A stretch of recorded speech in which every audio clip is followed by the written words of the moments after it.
Bonjour à tous, ceux qui sont là et ceux qui sont à distance. Donc, bienvenue dans ce nouveau séminaire séminaire d'architecture de la chaire de philosophie à l'hôpital. Donc, une troisième année qui se passe sur l'Adamant. Depuis ça fait plus d'un an qu'on est ici maintenant, et une troisième année qui était consacrée exclusivement à l'accueil de personnalités extérieures invitées, qui chacune à leur manière travaillent les relations entre architecture et soins. Donc aujourd'hui, j'ai pas mis de slide avec les futurs cours, mais je vous les annonce. Les deux cours qui restent cette année, ce sera le 11 mai avec Guy Denboy, qui est un philosophe et architecte belge qui va parler des relations entre architecture et psychiatrie en Belgique. Sa conférence a un nom anglais, mais il va parler en français.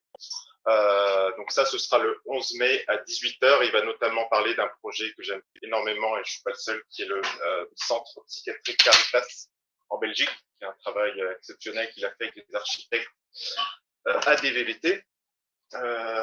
C'était un projet qu'on avait exposé aussi à l'exposition Soutenir au pavillon L'Arsenal. Et puis le 1er juin, on recevra pour la dernière séance de l'année Peter Versteeg, qui est architecte, et Catherine Versteeg-Sellier, qui est soignante, qui travaillent en Suisse et qui ont publié il y a une petite année un livre qui s'appelle Alcove, et qui ont travaillé avec des patients en hôpitaux psychiatriques en Belgique à des petites architectures, des co-constructions avec les patients qui ont appelé des folies, en reprenant un terme très connu dans l'histoire de l'architecture. Et donc aujourd'hui, je suis très content de recevoir Fanny Serez, qui malheureusement, vu le contexte de mobilisation, est restée à Montpellier aujourd'hui. Mais voilà, on a décidé de quand même maintenir cette séance ensemble. Et qui donc architecte, qui est associée fondatrice d'une agence qui s'appelle AA, Architecture Humaine, et qui est l'une des spécialistes aujourd'hui en France des questions du vieillissement, notamment dans les institutions. Voilà, elle a développé toute une recherche là-dessus qu'elle va nous présenter aujourd'hui, et je te laisse la parole. Merci. Bonjour Eric, bonjour à tous. En effet, je suis désolée de ne pas pouvoir être présente parmi vous, mais j'espère que ça n'altérera pas la qualité de nos échanges. Donc en effet, moi je suis architecte de formation. J'exerce assez peu en tant qu'architecte tel qu'on l'entend classiquement, parce que l'essentiel de la partie que moi je gère, en tout cas à l'agence, elle est plutôt liée autour de toute la partie programmation participative, assistance à maîtrise d'usage, et puis définition de toute une série de choses qui sont en lien avec la fabrication de l'espace, que ce soit en amont, donc beaucoup de recherches. En effet, j'ai fait ma thèse en architecture sur l'impact de l'architecture, notamment quand elle est domestique, sur la qualité de vie en maison de retraite.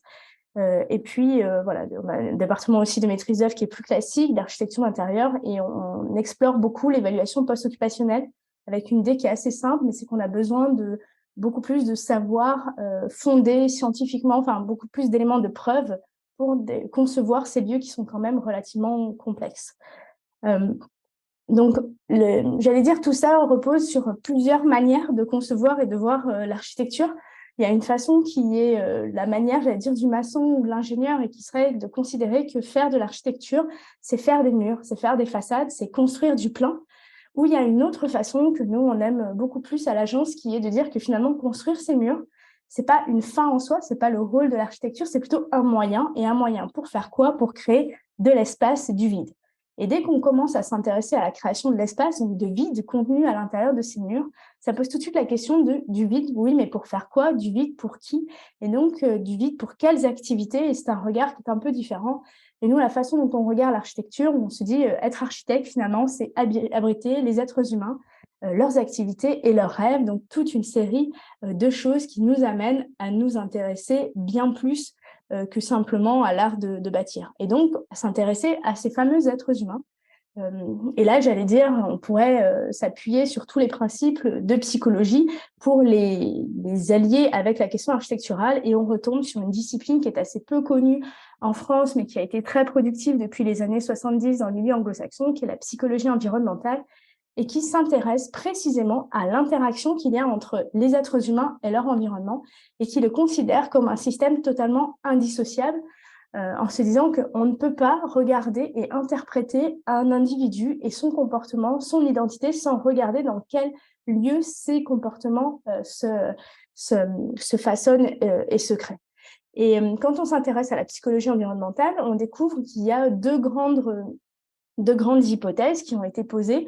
Un principe dit de proactivité, c'est-à-dire que finalement, plus vous avez des capacités motrices, intellectuelles, sensorielles, et plus vous allez faire face à quel que soit l'environnement dans lequel vous êtes. Donc, vous allez pouvoir avoir une forme de proactivité, mais à l'inverse, plus vous êtes vulnérable et plus vous allez avoir un sentiment un peu de docilité, c'est-à-dire que vous allez être soumis à votre environnement. Et on retombe sur des modèles donc, développés dans les années 70 par Lawton et Namro, notamment de pression environnementale, qui nous expliquent qu'il y a cette juste adéquation à trouver entre des compétences individuelles et la pression de l'environnement, c'est-à-dire ce que l'environnement exige de vous. Pour vous donner un exemple que j'aime bien, c'est par exemple, si vous avez la chance d'aller au Guatemala ou au Mexique et que vous pouvez monter sur les temples Incas, qui ont des marches qui font à peu près 40 cm à 50 cm de haut, 10 cm de large, vous allez pouvoir peut-être le faire. Mais dès qu'on va être en fauteuil roulant, par exemple, avec simplement un ressaut de 2 cm, on ne passe plus.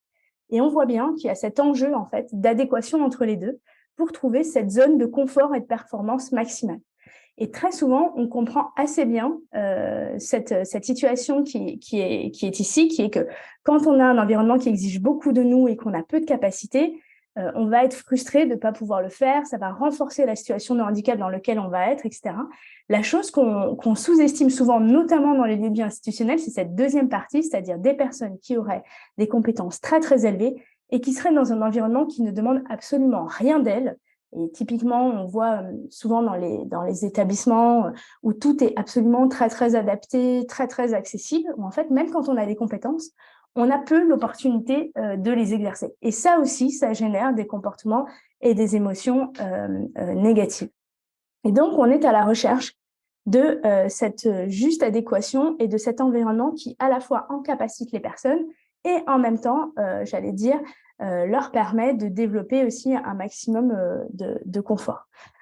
D'autres éléments qui sont vraiment intéressants pour étudier ces lieux et la façon dont, en tant qu'être humain, on perçoit l'environnement dans lequel on vit, sont des principes, là encore, développés dans les années 70, que vous connaissez sans doute, la proxémie, développée par Hall, dans un ouvrage fameux qui s'appelle La dimension cachée, nous explique que on a finalement une bulle, une dimension des espaces qui nous entourent et qui disent quelque chose de la relation qu'on a avec les autres. Donc la proxémie, c'est l'étude de la distance sociale. Et que nous explique Hall, c'est que finalement, plus on va être proche des personnes qui sont autour de nous sur le plan relationnel, et plus on va accepter une proximité physique. Pour vous donner un exemple concret, si vous êtes seul dans un bus, quelqu'un rentre, vous ne le connaissez pas, si cette personne s'assoit à côté de vous, c'est-à-dire à une distance intime, alors même que vous êtes dans une relation publique avec lui, vous allez vous sentir agressé par cette personne parce qu'en fait, il n'a pas respecté cette juste distance. Et ce que nous explique Hall aussi, c'est que ça, c'est très variable d'une culture à l'autre. On n'a pas cette même rapport de distance. Par exemple, dans les pays nord-africains, dans les pays asiatiques, en Europe, et que souvent, on a des incompréhensions liées à ces différences culturelles. Et puis évidemment, le Covid est venu détendre un peu tout ça. Maintenant, on a des distances qui sont un peu différentes.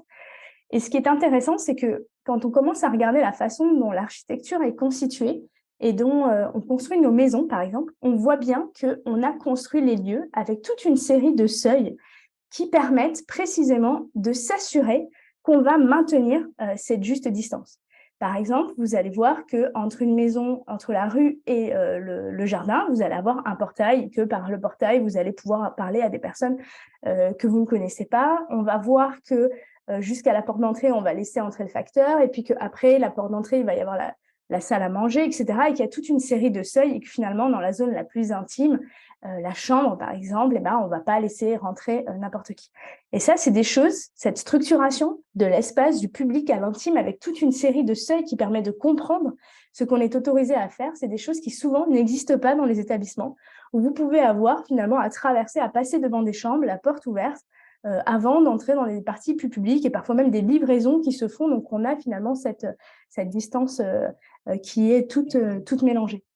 Un travail qui est assez bien étudié de ce point de vue-là, c'est notamment cette maison de retraite qui avait été faite par Herzberger aux Pays-Bas, où on voit tout ce travail de structuration ici. Donc, le couloir est ici, on est dans une distance qui est plutôt sociale. Et puis, le poteau, le petit muret, tout ça commence à créer le seuil de la distance personnelle et intime qui permet de définir le niveau de relation qu'on veut avoir avec les autres. Et donc, qui permet de rendre ces espaces particulièrement habitables.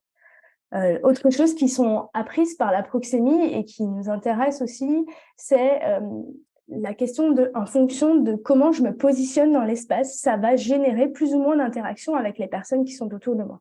Et contrairement à ce qu'on pourrait penser, finalement, quand on s'assoit côte à côte avec quelqu'un, on va avoir 3 fois plus d'interactions que quand on est face à face. Et quand on est en diagonale, là, comme vous le voyez ici, 6 fois plus que quand on est face à face. Pourquoi? Parce que sans doute que quand on est face à face, on a besoin de soutenir le regard de l'autre et qu'il y a des choses qui sont plus difficiles à dire. On voit bien, par exemple, que les couples abordent des sujets un peu plus compliqués dans la voiture, où on est côte à côte et où on n'a pas à échanger tout ça. Donc ça, c'est intéressant. Et quand on commence, quasiment toutes les missions qu'on fait à l'agence, on commence par une journée d'immersion du matin au soir. Et on s'est intéressé peu à peu aux positions que prennent les gens.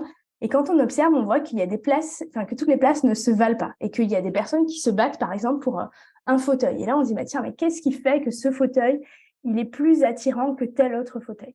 Et là, peu à peu, on a établi un modèle qui nous permet de voir qu'on va choisir une place dans l'espace en fonction du besoin de sociabilité qu'on va avoir avec les autres. Par exemple, on va s'asseoir dans un lieu où il y a d'autres fauteuils autour qui vont permettre la rencontre, ou au contraire, on va choisir le fauteuil qui est tout seul pour être sûr que personne ne va venir nous parler. On va choisir un fauteuil, par exemple, qui nous permet de voir et d'entendre ce qui se passe dans la collectivité sans forcément être au milieu de celle-ci. Et puis, d'autres choses qui sont souvent très récurrentes et particulièrement prégnantes dans le champ de la psychiatrie et du handicap mental ou de l'autisme, c'est un besoin de contrôle et de contenance, c'est-à-dire besoin de contrôle, s'asseoir et être sûr que personne nous passe dans le dos, par exemple. Ou s'asseoir et être dans un coin, dans 2 coins, dans 3 coins, la cabane qui arrive et qui nous englobe. Et ce qui est assez intéressant, c'est que finalement, on a tous un rapport assez différent spatialement. Et quand on regarde des espaces qu'on utilise toujours, donc là, je ne sais pas si vous êtes en cours toujours dans cet endroit-là, mais si vous êtes toujours dans la même salle, il est probable que à partir du 2e jour, vous ayez continué à vous asseoir au même endroit. Qu'est-ce qui a fait que vous avez choisi cette place de premier abord? Il y a des gens qui aiment être près de la porte, d'autres qui aiment être près de la fenêtre, d'autres qui aiment avoir le mur dans le dos, d'autres qui aiment telle et telle chose. Et si vous entrez dans une brasserie et qu'elle est vide, où est-ce que vous allez vous asseoir? Et là encore, on voit bien tout le génie des lieux qui est, on peut s'asseoir au bar, discuter avec le barman, on peut s'asseoir sur la banquette et être absolument très contenu et avoir un contrôle total de l'environnement, etc. Et évidemment, il y a un autre sujet qui est particulièrement vrai et qui balaye tout ça de revers de la main, c'est qui est présent dans ce lieu.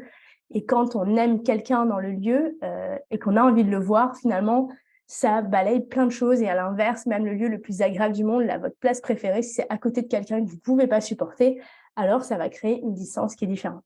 Et tout l'enjeu de la collectivité ou de la vie en collectivité, contrairement à ce qu'on pourrait toujours penser, on a beaucoup de maîtres d'ouvrage qui nous disent il faut faire des lieux pour que les gens y vivent ensemble. Et on se dit oui, mais il ne faut pas oublier que toutes ces personnes-là qui vivent ensemble, en fait, elles ne se sont pas choisies. Ce n'est pas une famille.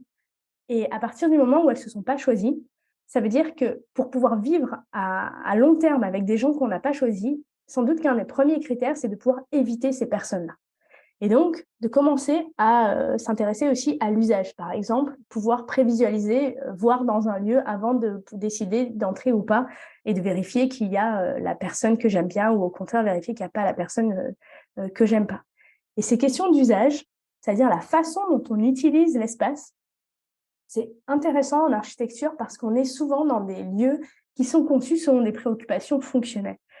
Et pour vous donner un exemple aussi concret, à l'agence, on fait plus de maisons individuelles, mais il y a une période où on en faisait et les personnes viennent pour faire leur maison et puis on leur dit bah, alors qu'est-ce que vous voulez, enfin comment vous voulez vivre dans cette maison? Et les gens nous répondent on voudrait une cuisine, une salle à manger, 2 chambres, une salle de bain. Donc là, ils nous ont parlé des fonctions de la maison. Et nous, on dit oui, mais une fois que vous nous avez dit ça, vous nous avez absolument rien dit de la façon dont vous voulez vivre dans votre maison. On voudrait que vous nous racontiez quand vous cuisinez, est-ce que vous voulez être en échange avec vos enfants ou pas? Où est-ce que les enfants font les devoirs? Où est-ce que vous faites la sieste? Où est-ce que vous dormez? Enfin, racontez-nous un peu votre vie. Et cet écart fondamental entre l'usage et la fonction, et donc s'intéresser à la façon dont les gens font, ça, c'est permet de créer des architectures à vivre et pas que des architectures en organigramme avec des flèches.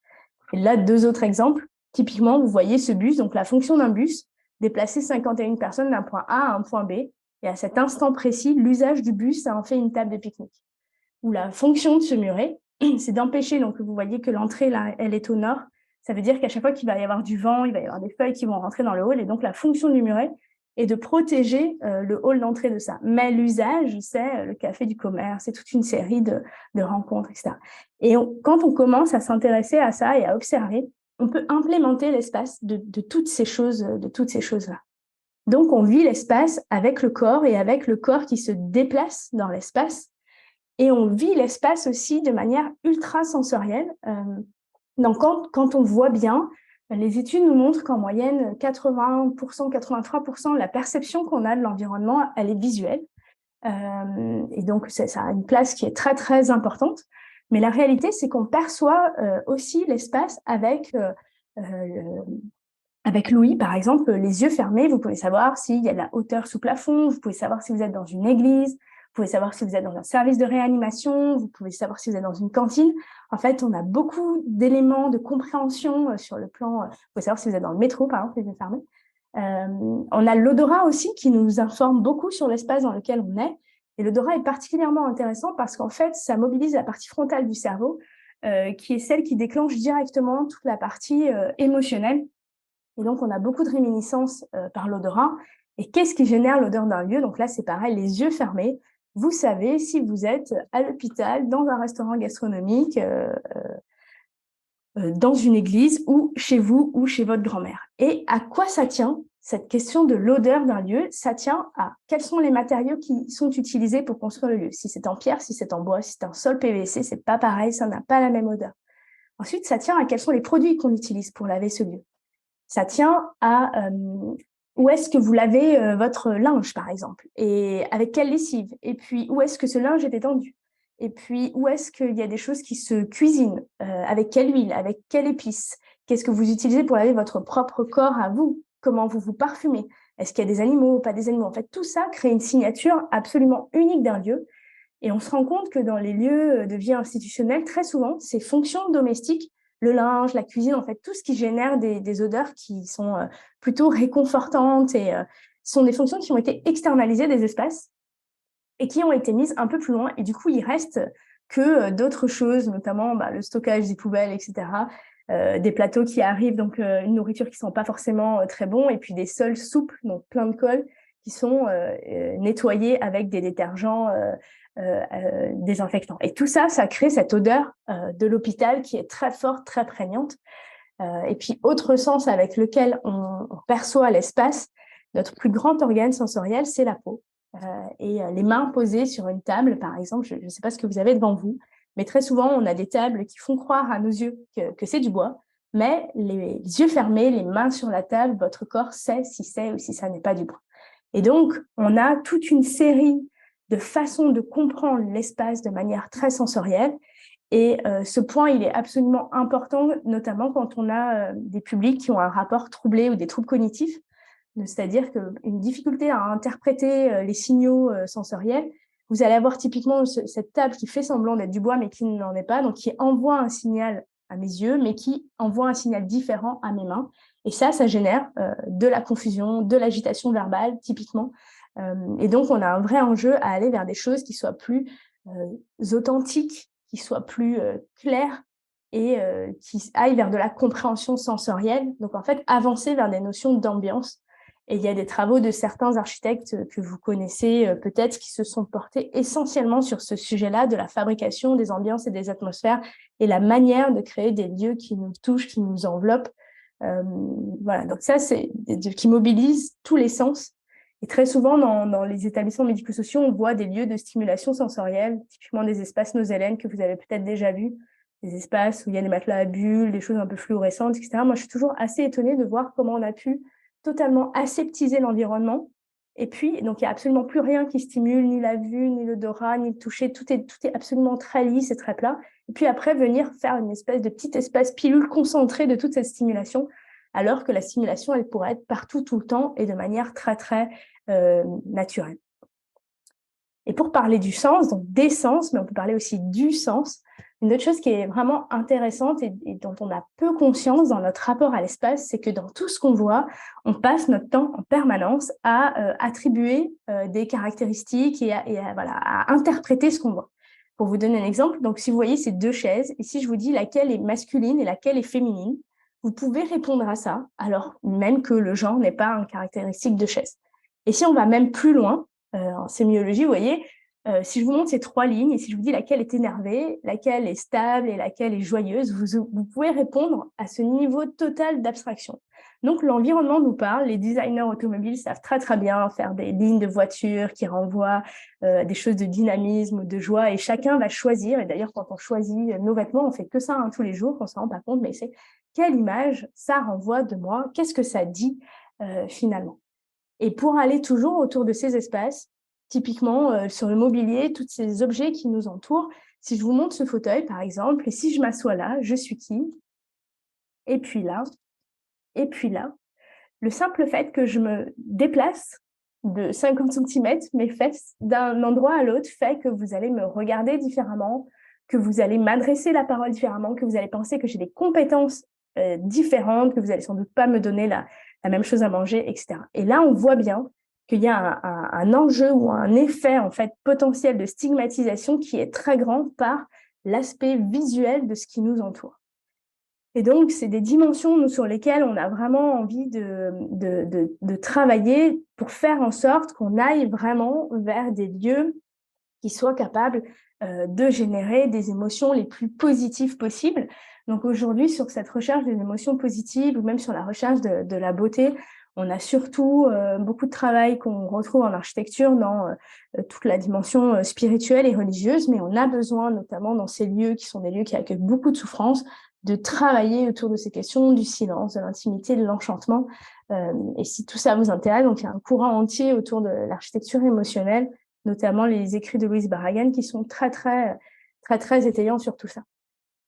Et donc, on voit bien que cette architecture, ces architectures qui nous entourent au quotidien, elles peuvent générer des émotions très positives, mais aussi très négatives. Et quand on pense à ce petit pavillon qui avait été fait, le Mini Opera Space, sur la base d'un algorithme de musique, les gens se tiennent assez éloignés en fait quand ils marchent de la façade et ça a été plutôt mal reçu en fait par le public. Et pourquoi? Donc vous voyez cette deuxième image, qu'est-ce que ça évoque? Ça évoque un environnement qui est plutôt hostile finalement. Et le plus hostile de tous les environnements, celui qui est le plus difficile à vivre et qui génère beaucoup de stress, typiquement le métro. Pourquoi est-ce que le métro génère des émotions aussi négatives? Parce que vous vous retrouvez, on reprend tout ce qu'on a dit tout à l'heure, avec des gens que vous ne connaissez pas, très très proches à vous, donc ça viole cette question de la distance, c'est trop éclairé, c'est trop bruyant, c'est malodorant, etc. Et donc on est dans un environnement qui est hostile.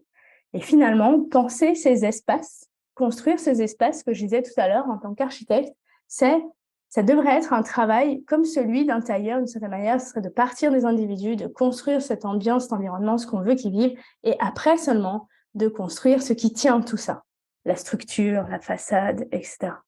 Et ça, c'est un principe général et que je peux vous montrer de manière un peu plus détaillée au sein des établissements. Mais c'était vraiment un premier préambule autour de ce que l'espace donne à vivre. Et je vous invite d'ailleurs à faire l'exercice et de commencer à regarder autour de vous, d'avoir un rapport plus conscient à tous ces lieux que vous vivez. Et une chose qu'on aime bien faire, nous, c'est de dire, quand on est bien quelque part, essayez de décrypter qu'est-ce qui fait que vous êtes bien ici. Et c'est quand on commence à comprendre ça qu'on est capable de le recréer pour d'autres et dans d'autres lieux. Sur les établissements médico-sociaux, en direct et les EHPAD, mais pas que, on pourrait parler aussi des hôpitaux psychiatriques, des établissements pour personnes handicapées. On est dans des lieux, et sans doute que Eric vous a déjà beaucoup parlé de ça, mais des villes, un peu des bâtiments villes, des bâtiments mondes, des lieux dans lesquels on peut rentrer une fois par une porte qui se ferme et avoir la totalité de ses besoins satisfaits. C'est-à-dire, imaginez-vous une seconde qu'à partir de demain, vous puissiez, entre votre logement et votre coiffeur, y aller en chaussons, par un couloir, pareil pour aller au médecin, pareil pour aller au culte, pareil pour aller faire des courses, etc. Donc, c'est le bâtiment dans lequel toutes les fonctions sont réunies. et pour un certain nombre de personnes dans lesquelles on les regroupe selon un critère qui est le niveau de dépendance, l'âge ou le handicap. Mais en fait, ces gens-là, par exemple, sur les maisons de retraite, quand on regarde à peu près, on voit qu'on peut avoir des habitants entre 60 et 110 ans. Donc, on dit ils sont tous âgés. Oui, enfin, il y a quand même jusqu'à 50 ans d'écart entre les habitants. Donc, en fait, on voit bien que c'est une très, très grande diversité.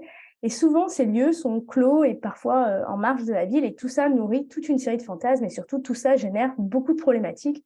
Et la première problématique à laquelle on est rencontré, c'est la désorientation. Pourquoi c'est désorientant? Parce que, comme je le disais, en fait, on a tout connecté par l'intérieur. Donc, on se retrouve aujourd'hui dans ces établissements où on voit qu'à peu près 30% de la surface, c'est du couloir. Et une fois qu'on a fait ça, très, très difficile de se retrouver, et encore plus quand on a mis des personnes qui ont des troubles cognitifs.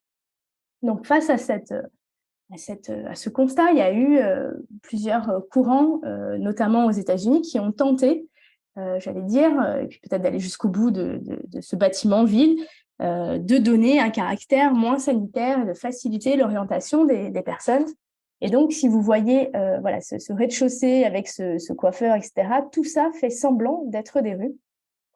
Et alors, on peut se dire, évidemment, c'est mieux ou c'est moins moche que l'hôpital. Vous et moi, nous savons que c'est un décor. Mais imaginons une seconde, une personne qui a des troubles, qui est ici. Le plafond fait croire à ses yeux que c'est le ciel, mais jamais, jamais, jamais le soleil ne va se coucher, jamais il ne va pleuvoir, jamais il ne va y avoir du vent, jamais cette personne ne va sentir un rayon de soleil sur sa joue. Et donc, on retombe de nouveau sur ce que je disais tout à l'heure, c'est-à-dire un problème de compréhension sensorielle et de dissonance cognitive qui est assez évident.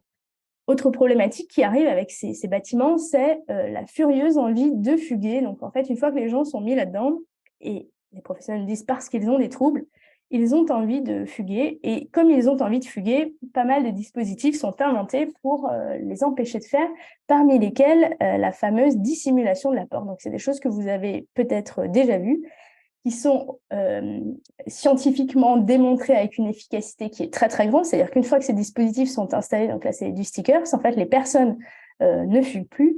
Ceci étant dit, pour avoir passé déjà une journée dans un établissement où il y avait ce type de dispositif, en fait, on a vu une augmentation de l'agitation d'une personne, notamment, qui s'est mise à déambuler de manière assez sévère autour du patio. Et avec une phrase qui répétait en boucle, c'est « je suis bien rentrée ici par quelque part, il y a forcément une porte ici ». Et donc, en fait, ce fait de faire disparaître la porte, on a l'impression que ça fait disparaître le problème, mais ça en crée sans doute d'autres. Et puis, il ne faut pas oublier que ces portes s'ouvrent à un moment donné, que la bibliothèque s'ouvre, là, l'ascenseur s'ouvre, et puis un soignant avec un chariot en sort. Et donc, imaginez encore cette personne qui a des troubles cognitifs, qui voit ça, et qui parfois voit même un cheval qui en sort. Vous avez sans doute entendu parler de ce cheval Pago. Comme les gens sont enfermés à l'intérieur et qu'ils ne peuvent pas en sortir, on fait rentrer l'extérieur à l'intérieur. Donc, voyez ça, l'ascenseur de l'hôpital s'ouvre au premier étage, un cheval en sort, rien d'anormal. Donc là, imaginez un peu, la bibliothèque s'ouvre, un cheval en sort, et les résidents ont l'impression sans doute de vivre une expérience proche du LSD ou proche d'Harry Potter quand il voyait pour la première fois son ami Ron passer à travers le mur. Bref, il y a quelque chose de l'ordre du monde magique absolument surréaliste qui ne permet pas vraiment de permettre aux personnes de comprendre dans quel lieu elles sont. Et donc, tout ça est un peu fou, finalement, et on se dit, ce serait bien de créer des choses qui soient plus ordinaires, que les personnes puissent participer à des ateliers de cuisine, qu'elles puissent avoir des animaux ou faire du jardin, des choses plus simples.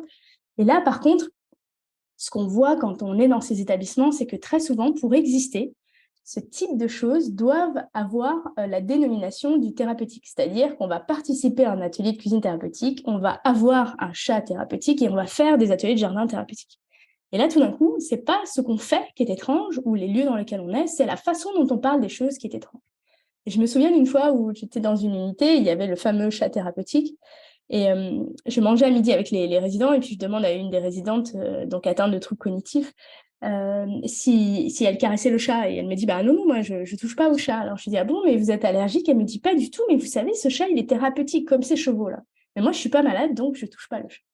Et ça, c'était une révélation qui nous a finalement ramené à un film que vous avez peut-être vu et que je vous recommande chaudement si ça n'est pas le cas, c'est Vol au-dessus d'un nid de coucou, l'histoire d'un homme sain d'esprit qui se retrouve totalement aliéné par un environnement qui génère ça. Et la question que nous, on commence à se poser, c'est à quel point ces environnements génèrent les troubles des personnes. Et plus il y a de troubles, en fait, moins les professionnels ont de temps pour s'occuper des personnes. Faute de professionnels, ce qu'on observe très, très souvent, c'est des pratiques de contention physique, chimique. Plus il y a contention, plus il y a augmentation de la dépendance physique des personnes, ne peuvent plus se déplacer seules, aller aux toilettes seules. Et donc, plus de travail pour les professionnels, et donc plus d'épuisement. Et donc, à la fin, c'est un peu le bout du bout. Pourquoi travailler là? Pourquoi vivre ici? C'est un peu le cercle vicieux. Et ça, c'est un constat qu'on fait depuis longtemps, mais qui commence à être plus généralisé avec une prise de conscience qui a été accélérée d'ailleurs avec la crise sanitaire.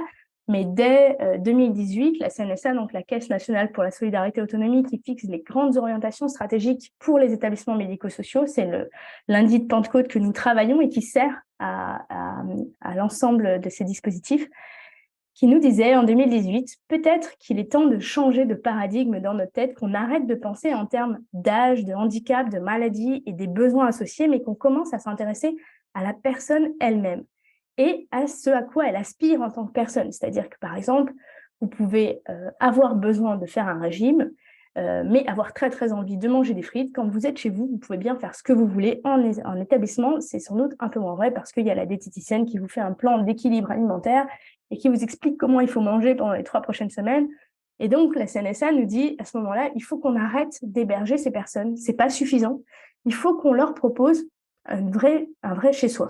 Il faut que les personnes puissent choisir et avoir envie d'être dans ces lieux-là. Donc, vaste programme. On sait aujourd'hui que la plupart des personnes qui sont institutionnalisées, presque 95%, ne l'ont pas fait de leur plein gré. Elles ont été placées par un proche ou par un tiers.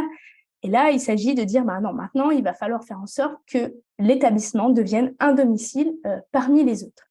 Et donc, de faire en sorte que ce curseur, qui est aujourd'hui plutôt par là, se déplace tout doucement pour faire en sorte que ces établissements soient un peu moins un espace de travail dans lequel il y a des résidents qui vivent et un peu plus un habitat dans lequel il y a des professionnels qui travaillent. Et ça challenge un peu la totalité des choses. Ça challenge aussi les concepts qu'on mobilise. Vous voyez, quand on est chez moi, par exemple, moi, j'habite pas un secteur d'hébergement ni un service. Moi, j'habite dans un logement. Si j'ai de l'aide, c'est une aide à domicile ou un intervenant. J'ai un vrai logement et j'ai pas qu'une chambre. Quand j'arrive quelque part, je suis pas accueillie, je déménage dans mon nouveau logement. Donc ça challenge toute une série de choses. Et ce qui était assez intéressant, en tout cas quand on commence à s'intéresser à fabriquer le chez-soi, c'est que c'est quelque chose qui va pas de soi, le chez-soi. C'est-à-dire que nous, en tant qu'architectes, quand on construit des maisons, sauf quand on fait la nôtre, évidemment, on construit surtout les murs, c'est-à-dire le house, le contenant. Mais après, c'est les habitants eux-mêmes qui construisent le home, le chez-soi. Et là, on doit le faire avec les professionnels pour des personnes qu'on ne connaît pas et qui, en plus, ont un rapport troublé à l'espace. Et donc, comment on fait ça? Comment on fabrique le home dans ces établissements? Ça, c'était un des premiers principes qu'on a pu travailler dans le cadre des travaux de recherche pour avoir une vision assez claire. Parce que tout le monde disait, il faut que ça soit domestique. Bah oui, mais donc, concrètement, de quoi on parle? Et nos travaux ont montré que, d'abord, c'est une question d'échelle. Je sais pas vous, mais par exemple, chez moi, entre ma chambre et ma salle à manger, j'ai pas 250 mètres et un ascenseur. Donc, c'est beaucoup plus proche, c'est beaucoup plus petit. Chez moi aussi, dans ma salle à manger, il n'y a pas 4 tables, 27 chaises et 7 lustres. Il y a une table, 8 chaises. Donc, on est dans un environnement qui est à l'échelle du corps, qu'on peut maîtriser. La deuxième chose, c'est l'image. Je vous en ai un peu parlé. Donc, ce qu'on voit, et si on revient à mes fauteuils, très souvent, dans les établissements, on voit ce type de fauteuil. Et là, on peut se redire, mais alors, qu'est-ce que ça dit, ça, des personnes qui sont ici, qu'elles sont incapables de se relever toutes seules, qu'elles sont sans doute incontinentes, et que comme c'est très, très triste de vivre dans ce type d'environnement, il faut égayer tout ça avec un peu de couleur, alors qu'on pourrait aller chercher des choses très, très ordinaires qui auraient les mêmes caractéristiques, la bonne hauteur d'assise, des accoudoirs, etc., un cuir qui soit lessivable, et qui serait même moins cher que ce type d'équipement, mais qui ne viendrait pas stigmatiser les personnes dans les difficultés qu'elles rencontrent. Donc, il y a un vrai enjeu autour de qu'est-ce qu'on achète, tout ce qui nous entoure, tous ces objets qui nous entourent, à quoi ils ressemblent et comment est-ce qu'on va être capable de trouver exactement tout ce qu'on pourrait avoir ailleurs. La question de l'ambiance, j'en ai déjà parlé, donc ça pose pareil les questions de ce fameux est-ce qu'on peut pas réavoir de la cuisine, du linge dans ces lieux pour réenchanter un peu l'atmosphère de ces lieux et puis surtout l'usage, je disais tout à l'heure, c'est-à-dire la possibilité pour les personnes qui sont là de faire à leur manière, de participer aux gestes de la vie quotidienne, de mettre la table, d'essuyer, de mettre l'éponge à droite ou à gauche, que sais-je encore, enfin bref, d'habiter l'espace, parce que c'est beaucoup par ces gestes qu'on habite. Sinon, on a juste fabriqué, si on a fait les 3 premiers, là, on peut fabriquer un très joli décor, mais qui peut fonctionner tout à fait comme à l'hôpital. Et à propos d'hôpital, donc voici un exemple que j'aime beaucoup, qui est l'Institut Hélio-Marin, un hôpital gériatrique dans les Landes d'à peu près 200 lits, qui a 4 unités de psychogériatrie, donc qui accueille des personnes qui ont des troubles cognitifs sévères, et la parfaite unité, entre guillemets, Alzheimer, c'est-à-dire une unité qui coche toutes les cases de ce qu'on imagine être bien, une porte qu'on dissimule à l'autre bout de l'espace de vie, des locaux techniques qui sont traversants dans lesquels on peut mettre des chariots, apporter toute une série de choses sans rentrer dans l'unité, un espace d'activité, évidemment un patio de circulation à l'infini parce que les gens, c'est bien connu, ont besoin de déambuler, un bureau des soignants qu'on voit ici vitré en panoptique à 360 et puis toute cette batterie de champs. Et donc, la commande que nous fait cet établissement, en répondant d'ailleurs au programme de la Fondation de France Humanisation des Soins, donc ça c'était en 2017, c'est on voulait faire une maison et on s'est trompé. Donc avant c'était un ancien hospice, un sanatorium, et donc ils avaient des grands couloirs avec des chambres doubles, etc. Là ils avaient l'impression qu'en étant passés avec des unités de 14, ça suffirait pour faire la maison. Et en fait, pas du tout. Et on a commencé par une immersion ici, et puis en fait, à la fin de la journée, il n'y avait absolument plus rien. D'ailleurs, c'est ce que les résidents disaient. Il n'y a plus rien ici. Donc, vous voyez, c'était très, très dénudé. La plupart des portes étaient fermées, etc. Et on commençait nous-mêmes à tourner, en fait, au bout d'une journée. Et donc là, on a commencé à travailler avec les équipes. Et voilà, on a dit, la première chose, c'est quand on entre, je ne sais pas vous, mais moi, chez moi, on ne rentre pas entre le local poubelle et ma chambre. On rentre, on est accueilli, la maison nous dit bonjour, bienvenue. Enfin, il y a un salon, il y a quelque chose de l'ordre de l'hospitalité qui est manifesté par le lieu. Et donc, on a proposé le décloisonnement en fait, de cette salle d'activité pour la transformer en salon. La réaction des professionnels qui nous disent, avant évidemment les travaux, mais vous ne vous rendez pas compte, si on ouvre ici, dès que la porte va s'ouvrir, hop, ils vont s'enfuir, et puis nous, on est de l'autre côté, on ne va pas pouvoir les surveiller, etc. Et là, on a mené un grand travail avec eux en disant, attendez, peut-être qu'il y a 2 façons de voir ça. Est-ce qu'on va continuer à investir autant d'énergie pour les empêcher de partir, ou est-ce qu'on va commencer à s'intéresser à ce qui pourrait leur donner envie de rester? Et donc, finalement, de le regarder de manière un peu différente. Et d'ailleurs, vous voyez, il y avait une dame là, qui était sur un fauteuil et qui attendait et qui accueillait les personnes. Donc, comment avoir envie de rester? Et bien là, typiquement, il y avait une dame qui avait très, très envie toujours d'essuyer la vaisselle. Et là, vous voyez l'intervention qu'on a fait, la totalité des travaux que vous voyez là sont des choses qui ont été réalisées en interne par le service technique. Ça n'a même pas coûté cher. On a fait quoi? On a remplacé le sol, on a mis de l'éclairage qui a une qualité de lumière qui est différente. Et puis, on a réouvert cette cuisine et on a changé, même pas toute la table. Vous voyez juste, on a mis des plateaux en vrai bois et regardez cette dame avec les 2 mains sur la table. Qu'est-ce qu'on a fait aussi? On a transformé les circulations avec l'idée qu'il fallait que ça se résidentialise un maximum et que les personnes puissent avoir des choses très, très fortes sur le plan significatif pour pouvoir enfin retrouver leur chambre et que leur chambre, même la porte, dise que derrière, il s'agit bien d'un espace privatif et pas de n'importe quel local technique. Et quand on a travaillé sur tout ça, on a dit, bon, tout ça c'est super, mais si vous continuez dans cette unité à avoir vos 9 chariots, finalement, on ne sera toujours pas très, très bon. Et donc, on a travaillé avec l'équipe autour de toutes les choses qu'on a dans ces chariots. Est-ce que vraiment on a besoin de ces chariots? Quand on est chez soi, on n'a pas de chariot, on a les lieux bien pensés au bon endroit qui stockent les bonnes choses. Donc ça, c'est une intervention qui au début était perçue par l'établissement comme de la déco et qui en fait a fait l'objet de 18 réunions avec les professionnels pour pouvoir sécuriser l'ensemble des points. Et en fait, on voit bien que ça a challengé des tas de choses. Et on est venu réévaluer 2 ans après travaux. Donc, il y a eu le Covid entre-temps qui est passé par là. Donc, c'était une démarche expérimentale qui visait à être déployée sur les autres unités de psychogériatrie. Et quand on a fait tous les interviews avec les professionnels et les familles, et puis on a fait de l'observation et des échanges plus informels avec les résidents parce que tous n'étaient pas en capacité de s'exprimer, qu'est-ce qui ressort? Donc là, vous voyez, plus la taille du caractère est gros et plus on avait de la prévalence dans les discours, on voit que les gens disent « Ah là, c'est agréable, c'est beau, c'est familial, c'est chez soi, c'est spacieux ». Et ça, c'était assez intéressant parce qu'on n'a absolument pas agrandi l'espace, mais c'est l'impression qu'ils avaient. Et puis, surtout, ce qu'ils nous ont dit, c'est « Les résidents sont apaisés ». Et une des choses qu'on a pu constater quand on a fait les échanges avec les pharmacies et les médecins, c'est que il n'y avait quasiment plus aucune contention dans cette unité, alors qu'avant, la quasi-totalité des personnes étaient sous contention physique et chimique. Donc, ils nous disent, maintenant, les gens sont apaisés, ils sont bien, ils participent, ils s'impliquent. Et puis, en fait, nous aussi, en tant que professionnels, on est bien. On trouve qu'on a beaucoup de chance de travailler dans un environnement qui est plus humain. Et finalement, paradoxalement, on a plus de temps. Et ça, c'était assez incroyable, cette histoire de on a plus de temps, parce que comme vous avez pu voir, le fait que la cuisine soit ouverte, le fait qu'il y ait tous ces bibliothèques, toutes ces choses, que les portes se réouvrent, que les résidents puissent faire pas mal de choses, les professionnels étaient assez inquiets sur le fait qu'ils allaient devoir être tout le temps derrière, enfin que ça allait être ingérable. Et en réalité, ils découvrent que ce n'est pas du tout le cas. Pourquoi? Parce que les personnes ont moins de troubles et donc ils ont moins de troubles à gérer. Et puis, on retourne faire l'observation. Et là, qu'est-ce qu'on observe? Quelques temps plus tard, 2 ans plus tard, donc, une grande partie des professionnels ont changé, il y a eu du turnover, la crise Covid, etc. Et donc, qu'est-ce qu'on voit? On voit que la cuisine se referme symboliquement par le chariot de ménage qui est laissé au milieu, que la barre de la cuisine sert en fait d'espace de pause pour les professionnels, que les tables ont été réalignées et que les personnes sont assignées à table avant le service et qu'elles ne sont plus amenées à participer. On voit réapparaître de la vaisselle en plastique alors qu'on avait réussi à travailler sur de la vraie vaisselle. Et puis, petit échange avec cette dame qui était en train d'étendre le linge parce qu'on avait réintégré une machine à laver.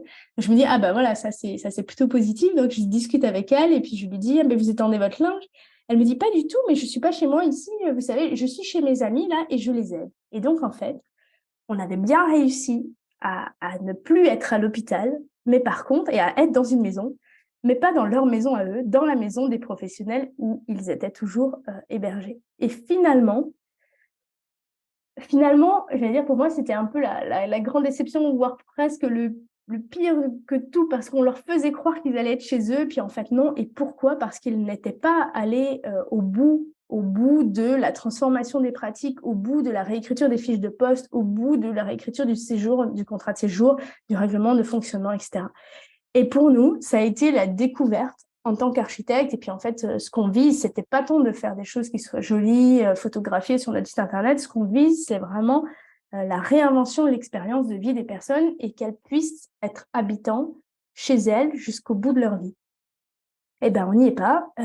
Et on découvre à ce moment-là qu'elles seront peut-être comme chez elles, mais en fait, pas vraiment chez elles. Et que pour arriver à ça, dans ces lieux où l'accompagnement est très fort, il faut qu'il y ait un changement de culture et de pratique professionnelle. Et on découvre aussi, avec ça, que par contre, le projet architectural est un super levier pour mener cette conduite du changement. Mais que pour ça, on a besoin de développer l'empathie des professionnels, c'est-à-dire, très souvent, les professionnels confondent avec la compassion et disent « Ah, mais vous êtes dur de dire ça hein. ». Non, mais c'est-à-dire la capacité réelle de se mettre à la place des résidents et d'imaginer une seconde si eux, ils devaient vivre là dans cette unité protégée, comment ils le vivraient. Et ça, c'est des choses que les professionnels font rarement. Et donc maintenant, on a associé des travail avec une ingénieure en design social. Donc, on a associé plusieurs méthodologies à nos projets architecturaux, et notamment une petite série d'exercices comme celle-ci, là, que vous pouvez commencer à dire. Donc, imaginez, pensez à une personne qui est importante pour vous, vos parents, vos grands-parents, et alors, qu'est-ce qui fait sa joie quotidienne? Et si elle devait entrer en établissement, de quoi aurait-elle besoin pour garder cette joie quotidienne? Et puis là, quand on commence à travailler avec les professionnels sur ça, il arrive toute une série de choses du quotidien. Et on voit que la plupart de ces choses-là ne sont pas liées directement à l'architecture, mais que par contre, l'architecture peut être un énorme facilitateur. Typiquement, recevoir ses proches, bah oui, mais si vous n'avez qu'une chambre avec un lit, c'est pas très facile. Avoir ses meubles, bah oui, mais là encore, ça dépend de l'espace dans lequel vous avez. Enfin, pouvoir regarder ou avoir son animal de compagnie, etc. Donc, il y a toute cette série de choses et puis surtout, avoir sa liberté, faire ce qu'on veut, ça c'est un point qui ressort très fort. Et donc, qu'est-ce qu'on fait? On met les professionnels en situation, avec des simulateurs de vieillissement, de vivre le quotidien des résidents pour qu'ils découvrent dans leur corps ce que ça veut dire de vivre un service, de manger un truc mixé pendant qu'il y a la danse des professionnels dans votre dos avec les chariots. Et là, ils prennent conscience de plein de choses et le fait qu'ils le vivent, ça change énormément leur perception. Qu'est-ce qu'on fait aussi?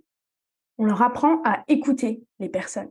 Et quand on commence à écouter les personnes, et on peut, même pour des personnes qui ne sont pas verbales, on peut utiliser des tas d'autres outils, notamment on a développé ce petit outil-là qui permet à des personnes de positionner des meubles eh ben, on découvre des désirs d'habiter qui n'ont pas disparu, même si les gens n'ont plus qu'un lit simple dans une chambre simple, etc. Et que les personnes, elles aspirent, vous voyez, cette résidente qui avait mis une baignoire et elle disait à l'idéal, moi, je voudrais reprendre des bains parce que ça, c'était vraiment mon plaisir absolu. Et ça, c'est vraiment intéressant. Et donc, écoutez ceux qui sont là aujourd'hui, mais surtout, écoutez ceux qui vont être là demain, parce qu'en fait, une chose qu'on a du mal à percevoir ou dont on n'a pas toujours conscience, c'est que les personnes qui sont aujourd'hui en EHPAD, par exemple, sont des personnes qui ont connu la guerre, qui ont été peut-être surpris un peu par leur vieillissement, leurs parents n'ont pas vécu aussi vieux qu'eux, etc. Mais là, ceux qui arrivent là en 2030, ceux qui auront 85 ans, donc l'âge d'entrée en moyenne en EHPAD, ces gens-là, ils n'auront pas connu la guerre, ils avaient 20 ans en mai 68, ils ont eu du pouvoir d'achat, ils ont voyagé, ils ont sans doute un smartphone, ils commandent des places sur Uber, et puis ils ont eu à placer leurs parents en EHPAD. Et alors eux clairement, ils veulent tout sauf ça. Et donc, on a un enjeu aussi à aller les interroger sur qu'est-ce qui pourrait créer de la désirabilité et comment est-ce qu'on va être capable de transformer la façon dont on fait. Ce qui est vraiment intéressant quand on mène ce genre d'enquête et d'échange avec les personnes, c'est qu'on découvre qu'elles accordent plus du tout d'importance à la collectivité et que c'est plutôt une augmentation de l'espace de vie privatif et des temps choisis avec les autres, mais pas forcément des espaces partagés. C'est de ça dont elles ont envie. Et donc, souvent, une chose qu'on utilise et qui est très, très efficace, c'est les équipes, pour se projeter dans autre chose, elles ont besoin d'inspiration. Elles ont besoin de voir ailleurs, elles ont besoin de voyager, de rencontrer des équipes qui font autrement pour découvrir que même à moyens constants, on peut faire de manière radicalement différente, simplement parce qu'on porte un regard initial différent. Et typiquement, au Canada, typiquement aux Pays-Bas, là, il n'y a pas très longtemps, on avait une équipe, on est allé au Japon, on revient avec une perception qui est très différente. Et sur cette idée de repenser le modèle, parce que c'est vraiment à ça, aujourd'hui, on a une période qui est charnière avec des fonds qui ont été alloués pour repenser le modèle, on peut mobiliser des tas d'autres outils pour construire avec les équipes et pour les aider à s'approprier l'espace et à se projeter dans des nouveaux fonctionnements. Donc, typiquement, à l'agence, on a développé un atelier Lego qui est assez ludique d'ailleurs, où on part sur un principe très simple. Traditionnellement, un établissement, ça fait entre 55 et 60 mètres carrés par résident. Et comme je vous le disais tout à l'heure, il y a 30% de la superficie en moyenne qui est allouée à du couloir. Ça veut dire que 20 mètres carrés, quasiment par résident, c'est du couloir. Et ça a très peu de valeur ajoutée, ça génère la désorientation, etc. etc. Et on dit, et si on renonçait à ces mètres carrés de couloir, et si on les réattribuait au profit soit de petites maisonnées, etc. Comment est-ce qu'on va être capable de réinventer ça? Et donc, on passe la journée avec les équipes à commencer à modéliser et à se projeter dans autre chose. Et puis, ça donne des équipes qui se projettent sur des terrains réels et qui imaginent la façon dont peut-être demain, on n'aurait plus une chambre, mais un vrai terrain, où on ne serait plus dans les services et des secteurs, mais on aurait des immeubles d'habitation avec des échelles, des tailles à l'échelle plus petite, et puis la possibilité d'avoir des formes assez différentes, comme ici les coursives de Peter Zumthor, des formes d'espace et de sociabilité qui se réinventeraient. On a d'autres structures avec ce type de méthodes qui se sont dit, mais en fait, on pourrait aller vers des maisons en bande et imaginer le soin comme à domicile. On n'a plus besoin du tout de couloir. On peut créer des choses à la toute petite échelle de vie, comme des formes de colocation, et réinventer totalement le modèle. Et au fur et à mesure de tous ces ateliers qu'on a menés, on a pu éditer un guide qui est librement téléchargeable. Et ce guide, il est pensé vraiment sous forme de... au début, Vive Trois Bourgogne, donc la mutualité française bourguignonne, nous demandait un cahier des charges type pour ces futurs EHPAD. Et nous, on s'est dit, mais en fait, ça, c'est le pire du pire pour stériliser la pensée. Les équipes, les directions, la société civile n'a pas besoin d'un cahier des charges type pour les nouveaux EHPAD. Elle a besoin de bonnes questions et de bonnes idées pour y répondre, de la méthode. Et donc, on a fait ce guide sur la base de toute l'intelligence collective qui est ressortie de tous ces ateliers autour de questions centrales. Vous voyez ici, par exemple, comment faire pour rendre le soin invisible. Et avec toute une série de choses qui sont ressorties avec des bonnes idées, avec des pièges à éviter, et puis des exemples très concrets de choses qui ont été faites. Et puis, je ne sais pas si certains d'entre vous exercent, pratiquent, ou en tout cas ont une expérience des établissements médico-sociaux, mais très souvent, ce qu'on entend quand on montre tout ce genre de choses, c'est ah oui, mais tout ça, c'est bien joli, mais c'est absolument pas aux normes. Donc ça, c'était la grande découverte dans le cadre de mes travaux de thèse, où ça allait jusqu'à la comptable qui voulait pas acheter une horloge tant qu'elle n'avait pas le PV non-feu, bref. Et ça m'a beaucoup surpris parce que, en fait, on voit quand même des tas d'établissements où il y a encore le confiturier, des sœurs, les miroirs, etc. Et on a mené une étude approfondie autour de ça, de la norme, et ça a fait l'objet d'une publication, cette fois-ci qui est une fiche pratique de la NESM et qui permet de clarifier la norme. Et qu'est-ce qu'elle nous explique, cette norme? D'abord que jusque dans les années 2000, tous les établissements médico-sociaux qui accueillent des personnes âgées ou handicapées étaient classés comme les hôpitaux, c'est-à-dire type U. Et puis, les directeurs d'établissements se sont battus en disant « mais on n'est pas des hôpitaux, on n'est pas des lieux de soins, nous, on est un domicile pour ces personnes ». Donc, ils ont obtenu le type J, un affaiblissement, à condition, si et seulement si, il n'y a pas d'oxygène dans les murs. Et que dit le type J? Il dit que la chambre est le domicile de la personne et qu'à ce titre, aucune contrainte en matière de sécurité incendie ne s'applique. Et alors ça, c'est sans doute la première des règles qui est absolument ignorée de partout parce qu'on a ô combien d'établissements qui interdisent aux résidents de mettre leurs rideaux, de mettre leurs plaids, de mettre leurs coussins sous prétexte de sécurité incendie. Que dit la norme aussi? Elle dit que seul le gros mobilier, c'est-à-dire celui qu'on ne peut pas déplacer, est soumis à obligation de sécurité incendie, et que tout le reste, le mobilier meublant, finalement, il n'est pas soumis. Donc, vous pouvez acheter absolument n'importe quoi, y compris le récupérer à Emmaüs, et pour tous les gros mobiliers, donc les buffets, etc., là, on peut mobiliser un classement conventionnel des matériaux qui nous permet de savoir que le bois, par exemple, dès qu'il fait plus de 18 mm d'épaisseur, obtient automatiquement un classement de type M3 et donc est conforme. Ça veut dire que même le buffet, même la bibliothèque, vous pouvez la récupérer ou l'acheter dans un magasin ordinaire, si et seulement si le bois est à la bonne épaisseur. Donc, on a beaucoup de possibilités pour faire. Il suffit de considérer que c'est absolument indispensable. Et donc, comme je le disais tout à l'heure, de se poser la question de manière assez claire du qui est chez qui et qu'est-ce qu'on veut faire. Moi, je dis toujours, un bon projet, c'est 3 questions. C'est d'abord, qu'est-ce qu'on veut faire? Et quand les gens disent un EHPAD, je dis, non, je vais vous reposer la question, qu'est-ce que vous voulez faire? Un lieu de vie pour des gens jeunes, on va redire. Un espace dans lequel chaque jour, je me sens vivant. Ah, ok, là, on commence à parler de la vraie intention supérieure. La deuxième question, pour un projet, c'est pourquoi on veut faire ça? Et là, on retombe sur celle des valeurs, de l'intérêt social, etc. Et la troisième, et seulement la troisième, c'est comment on peut le faire. C'est-à-dire qu'on ne part pas des contraintes, on garde en ligne de mire là où on veut aller et seulement on va être capable de mobiliser l'intelligence et la créativité pour l'atteindre. Et donc, c'est finalement une question de posture avant tout, c'est-à-dire de ne pas avoir des idées toutes faites dans la tête, de s'autoriser à se poser des tas de questions, et pour ça, de se mettre à la place des personnes avec des questions assez claires. Hein. Qu'est-ce qui pourrait donner envie à une personne de déménager là, qu'elle soit âgée ou en situation de handicap?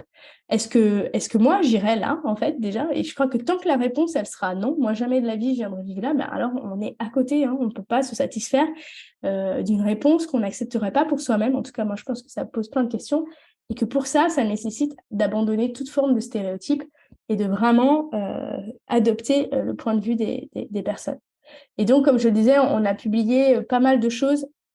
Et parmi les publications qu'on tient, on a un blog que vous voyez ici qui s'appelle Un monde à part et qui est un blog dans lequel chaque semaine, pendant plus de 2 ou 3 ans, là on est en train de finir un ouvrage sur ça, on a posté des paroles entendues lors de nos immersions dans les différents établissements. Et ça révèle de tas de choses absolument folles. Enfin, voilà, autant des paroles de résidents que de familles, que de professionnels. Et on voit bien transparaître l'institution et toute l'absurdité qu'elle est capable de produire et ce que ça implique en termes d'expérience de vie. Et donc, voilà, comme je le disais tout à l'heure, il y a peut-être cet objectif qui est très grand et qu'on doit partager de manière globale, c'est des choses dans lesquelles nous-mêmes, on aurait envie de vivre et de vieillir. Et quand on pose ce postulat sur la table avant de commencer à réfléchir au projet, tout d'un coup, ça change quand même beaucoup la perspective. Voilà, et donc tout ce que je vous ai montré est librement téléchargeable sur notre site. Enfin, on passe beaucoup de temps à partager tout ça dans les réseaux. On a pas mal de conférences qui sont enregistrées. Donc, n'hésitez pas. Et puis, vous pouvez aussi voir d'autres conférences. Voilà.